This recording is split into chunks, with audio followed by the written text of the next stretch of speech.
Hey, we're back for another one. What you been doing lately? Seen any good movies? I finally saw The Electric State on Netflix from the Russo brothers. It was definitely a different movie than I thought it was for some reason. I saw the trailer and was under an impression it was just felt it was a different vibe, but I liked it. I thought it was pretty good. Those guys do good movies. I think there was one called The Gray Man that they did like a year or so ago. That was really good too. So anyway, enough about movies. We're here to talk about something else. So let's get started.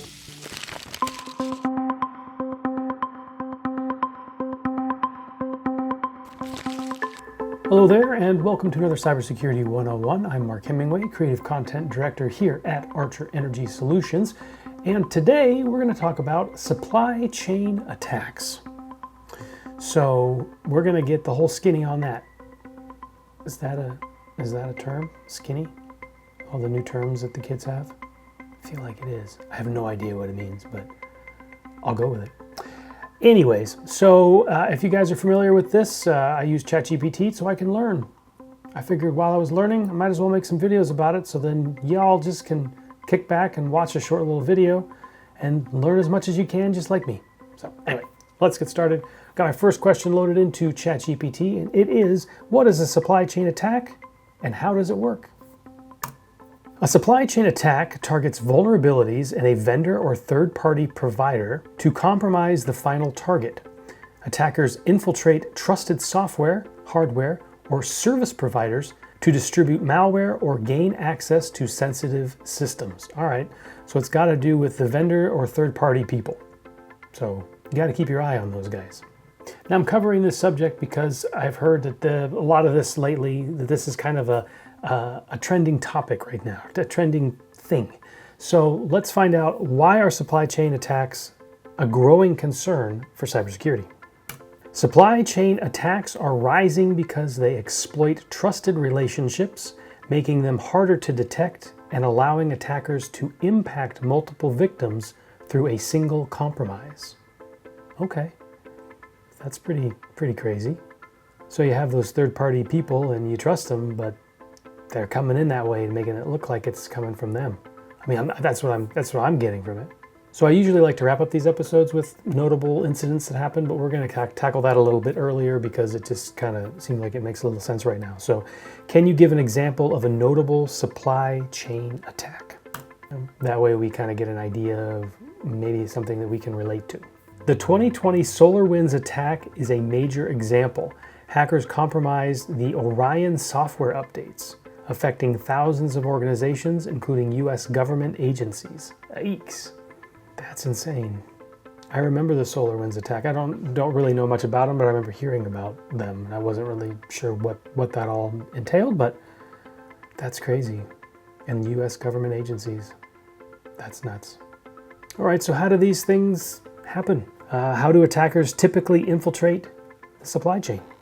Attackers often infiltrate the supply chain by compromising software updates, all right? Stealing developer credentials, injecting malicious code, and exploiting insecure third-party services. All right, so a lot of the normal things that we see, but that third-party thing is kind of a different skew on stuff. Okay. Are you vulnerable? Am I vulnerable? Well, we're probably not vulnerable, but who is? So what industries are most vulnerable to supply chain attacks? Industries like healthcare, finance, and manufacturing are most vulnerable due to their complex supply chains, okay, and reliance on third-party vendors. All right. So you're going to need those third-party vendors in there in some way or fashion. They've got to have maybe it's the way that it's carried in there, I guess. All right, how do we know it's happening? What are the key signs that a supply chain attack might be happening? Key signs include unexpected system behavior, unauthorized changes in software, anomalies in network traffic, and alerts from security monitoring tools tied to third-party applications. So I think if there's one term we can take away from this particular term, is that third-party vendors. So that might be something that you want to get control of and make sure that you know what's coming and going from your establishments. Which moves us right into, how do we protect ourselves? How can organizations protect themselves from a supply chain attack? Organizations can protect themselves by vetting vendors, enforcing strict access controls, using code signing, monitoring for anomalies, and maintaining an incident response plan. Incident response plan, we're going to talk about that next month, so stay tuned for that. But yeah, be careful.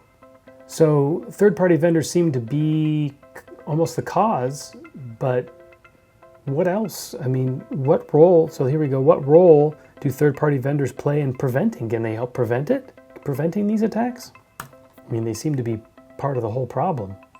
Third-party vendors must maintain strong security practices, patch vulnerabilities promptly, and ensure transparency in their processes to reduce the risk of being an entry point for attackers. All right, so you got to keep an eye on them, and they got to keep an eye on themselves.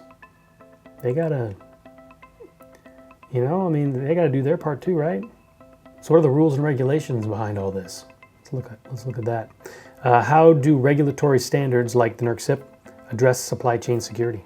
Standards like NERC-CIP 13 require organizations to implement security controls, vendor risk assessments, and procurement measures to manage supply chain risks for critical infrastructure.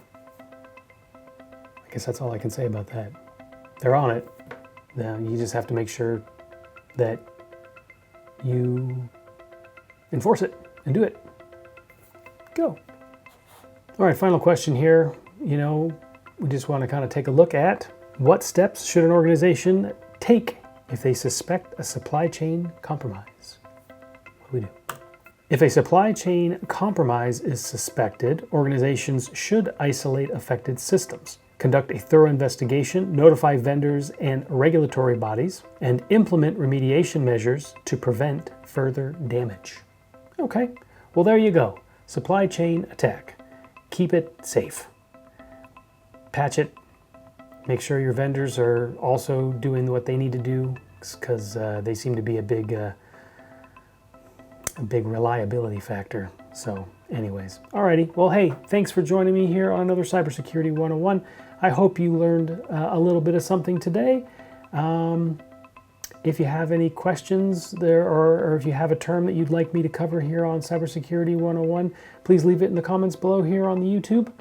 Or if you just want to tell me about a movie that you just saw, put that down there. I'm always looking for new movies that maybe aren't on the radar or are on the radar and I've just missed. So anyways, don't forget to follow us on our social medias, Facebook, LinkedIn, and Twitter. And as always, on our YouTube channel at ArcherU. Until next time,